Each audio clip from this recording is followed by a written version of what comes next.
this has gone on for decades and decades. A lot of the Arab nations that have formed coalitions with you were reluctant and resistant for decades to ever be a part of the solution.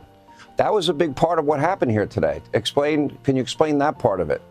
Well, I develop relationships with people, and sometimes those relationships lead to great things. And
it's brought the whole world together. It's amazing. I've never seen anything. It's so good for Israel. I spoke to Bibi Netanyahu just a little while ago. He called. He said, "I can't believe it." He said, "Everybody's liking me now." Meaning him. He said, I said, that more importantly, they're loving Israel again. And they really are. I said, Israel cannot fight the world, Bibi. They can't fight the world. And he understands that very well. So it's amazing the way it's all come together, and it's a beautiful picture. I don't know if it could ever happen again. It was just a set of circumstances.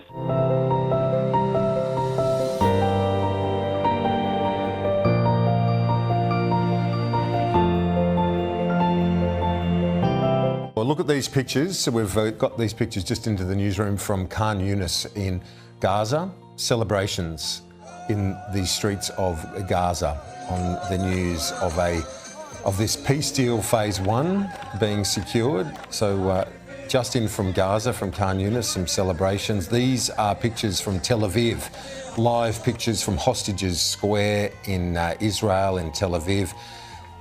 On both sides of the divide, relief, celebration, and still hope, some hope that this is achieved over coming days and that the hostages are returned to those loved ones there in Israel, and that hopefully a ceasefire can see peace for those on the other side of that divide as well. I want to bring in my colleague Trudy McIntosh. And Trudy, as we talk about the Hostages Square, we've heard from various people before. We heard from Donald Trump there with Sean Hannity. You talked us through statements from all sorts of representatives. Have we heard from the hostage families themselves? We have, and after 733 days, Kieran, the scenes we're seeing, if we can still put them up, of what's happening right now in Tel Aviv, this has been relabelled Hostage Square. That is where the families of these hostages have come week in, week out to express their sadness, frustration, at times anger at the Netanyahu government for being unable to broker a ceasefire fast enough to get their loved ones out. Sadly, some of the hostages have died. 48 are still remaining in Gaza. Only 20 are believed to still be alive.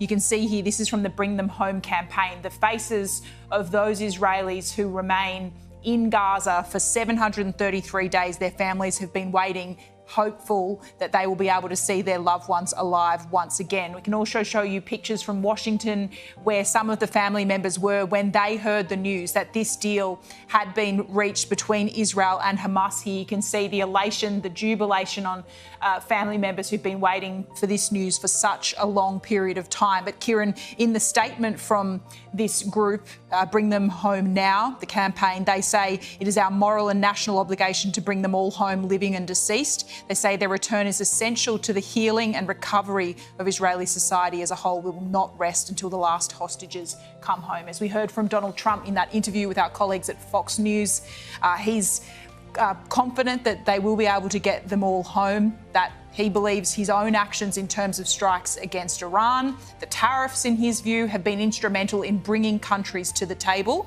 that after 2 long years, this war can come to an end.